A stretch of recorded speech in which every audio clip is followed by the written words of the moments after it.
안녕하세요. 즐거운 책방입니다. 오늘 소개해드릴 책은요, 쇼펜하우어 인생론이라는 책이에요. 쇼펜하우어 인생론. 이 책은 독일의 철학자이자 사상가인 쇼펜하우어가 지은 책이고요.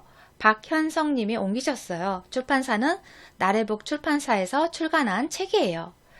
이 책은 행복한 인생을 위한 쇼펜하우어의 잠언들이 가득 담겨 있는데요. 인용문을 통해서 행복한 인생을 위한 삶의 지혜와 해법이 담겨 있는 그러한 책이에요. 이 책에서 인간의 세 가지 근본 규정을 말씀하시는 부분이 있어요.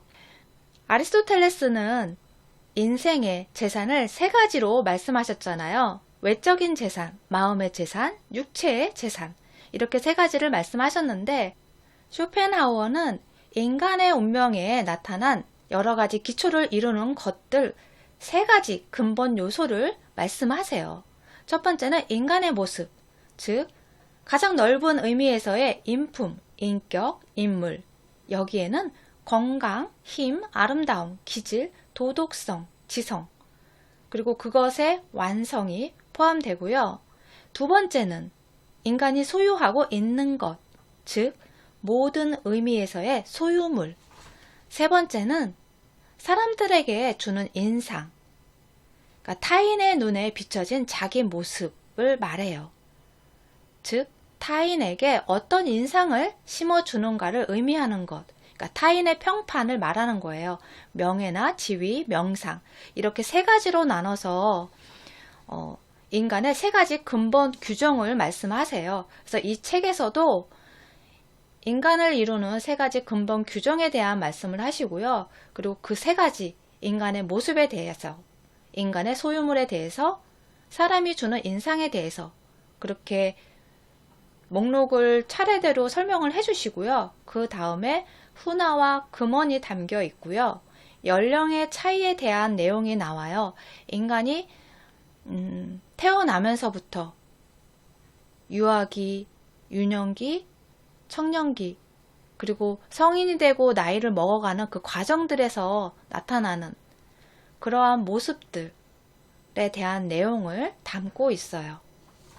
이 책은 한 번 읽고 끝내는 것이 아니라 여러 번 반복해서 정독해서 읽으시면 정말 그 안에 담긴 삶의 지혜를 많이 배울 수 있는 그러한 책이에요. 어떤 부분에 있어서는 지금 시대와 조금 잘 맞지 않는 그러한 부분도 있지만 대부분의 내용들은 인간의 가장 기본이 되는, 근본이 되는 그런 부분들이기 때문에 지금도 아주 유용하게 삶의 지혜를 배울 수 있는 그러한 책이에요. 오늘 읽어드릴 부분은 인간을 이루는 세 가지 근본 규정에 대한 부분과요. 인간의 모습에 대하여 있는 부분에서 마음의 명랑함에 대한 내용이 있어요. 그 마음의 명랑함에 대한 부분이 저는 참 공감이 되더라고요. 그래서 그 부분을, 일부분을 읽어드릴게요. 지금부터 책 내용을 읽어드릴게요. 그리스 철학자 에피쿠로스의 으뜸가는 제자였던 메트로드로스는 일찍이 우리들 속에 있는 행복의 원인은 외부에서 발생하는 행복의 원인보다 더 크다 라는 제목으로 글을 썼다. 말할 필요도 없이 인간의 행복, 아니 인간의 모든 생활 방식에 있어서 중요한 것은 인간 자신 속에 존재하고 거기서 일어나는 것이라는 사실이 명백하게 드러나는 것이다. 바로 여기에 마음의 유쾌함과 불쾌함이 직접적으로 깃들어 있는 것이다. 왜냐하면 마음의 유쾌함과 불쾌함은 어쨌든 인간이 느끼고 욕망하고 생각하는 작용들의 결과이기 때문이다. 이에 반해서 외부에 있는 모든 것들은 누가 뭐래도 간접적으로 마음의 유쾌함이나 불쾌함에 영향을 미치는 것들에 지나지 않는다. 그렇기 때문에 같은 외부적인 추이나 사정에 의해서 촉발되는 현상도 모두 제각각으로 다르며 같은 상황에 처했더라도 살아가는 세계는 저마다 다른 것이다. 왜냐하면 인간이 직접적으로 영향을 받는 것은 자신이 품고 있는 관념이나 감정, 자신이 행하는 의사활동과 같은 것들 뿐이며 외계의 사물은 단지 이러한 관념과 감정, 의사활동을 불러일으키는 동기로 각자에게 영향을 미치는데 불과하기 때문이다. 각자가 살아가는 세계는 무엇보다도 먼저 세계에 대한 저마다의 견해에 의해 좌우되며 생각의 차이에 따라서 달라진다. 생각에 따라서 세계는 빈약하고 몸이 건조하고 하찮은 것이 되기도 하며 풍성하고 재미있고 깊은 맛을 가진 것이 되기도 한다. 다음에 이어서 읽어드릴 부분은 마음의 명랑함에 대한 내용을 담고 있는 부분이에요.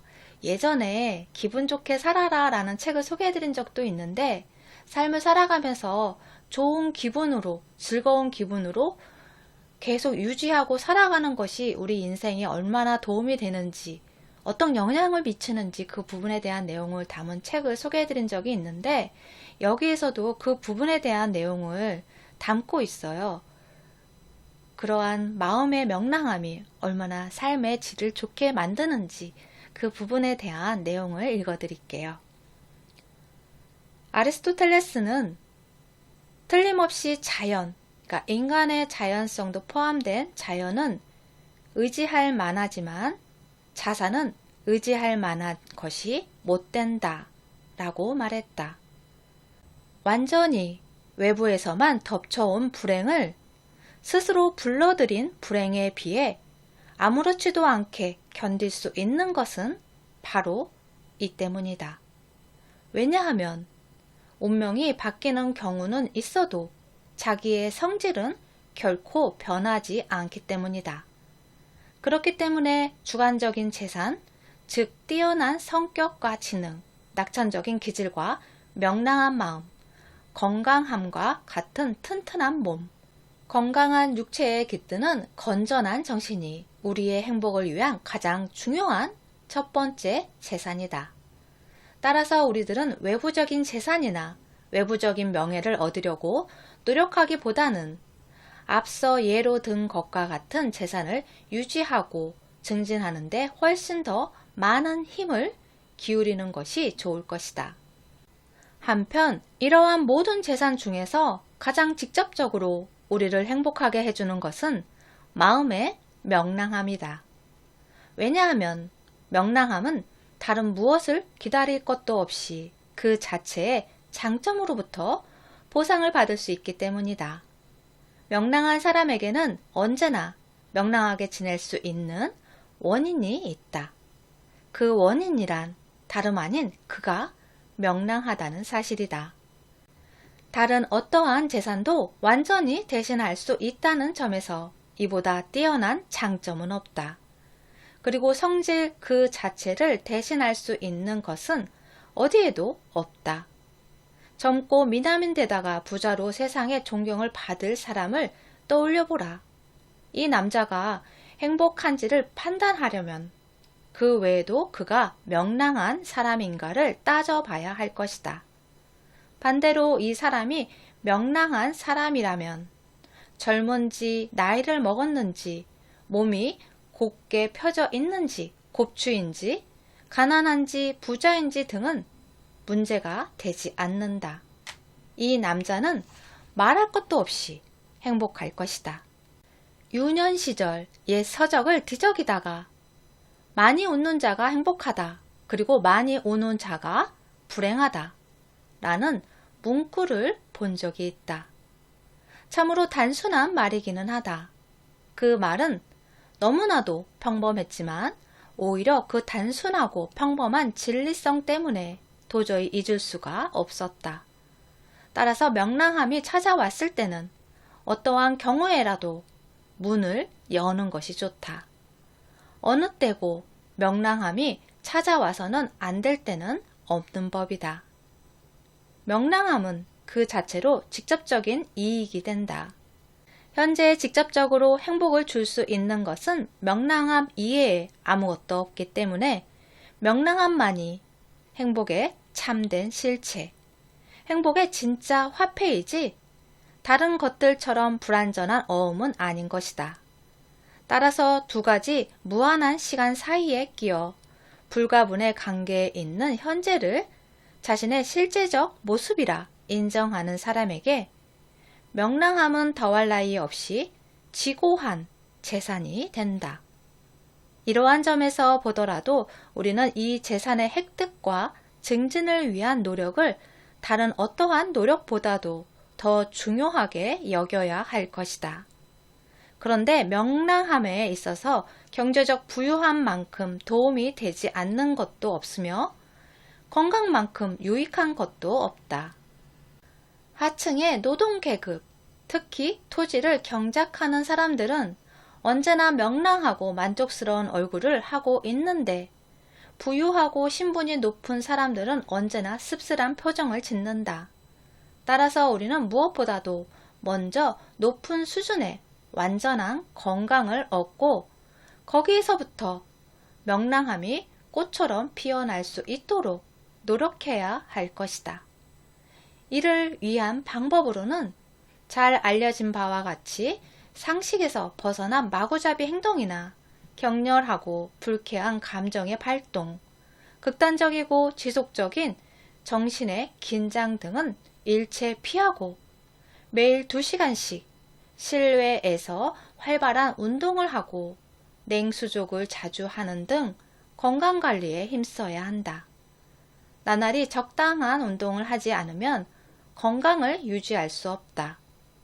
모든 생리적 과정은 그것이 순조롭게 이루어지기 위해서 그 과정이 일어나는 개개의 부분에 대한 운동과 전체적인 운동을 필요로 한다. 따라서 생명은 운동에 있다고 한 아리스토텔레스의 말은 참으로 옳은 것이다. 생명은 운동에 있으며 운동을 본질로 삼고 있다. 우리의 행복이 명랑한 기분에 어느 정도 영향을 받는지, 그리고 명랑한 기분이 건강 상태에 어느 정도 영향을 받는지는 외부적 사정이 좋거나 몸이 건강하고 원기왕성한 날과 병으로 마음이 초조하고 차분하지 못한 날의 인상을 비교해 보면 알 수 있을 것이다. 사물의 객관적, 현실적 모습이 우리의 행, 불행을 좌우하는 것이 아니라 우리가 사물을 받아들이는 모습, 우리의 마음에 비친 사물의 모습이 우리를 행복하게도 하고 불행하게도 만드는 것이다. 바로 이러한 의미를 드러내는 것이 그리스 철학자 에픽테토스의 인간을 불안하게 만드는 것은 사물이 아니라 사물에 대한 의견이다 라는 말이다. 네, 여러분에게 도움이 되는 영상이었으면 좋겠어요. 여러분 모두 건강한 모습으로 마음의 명랑함을 유지하면서 매일매일 행복한 모습으로 살아가셨으면 좋겠어요. 구독과 좋아요도 부탁드릴게요. 지금까지 들으셔서 감사합니다. 다음 시간에 또 만나요.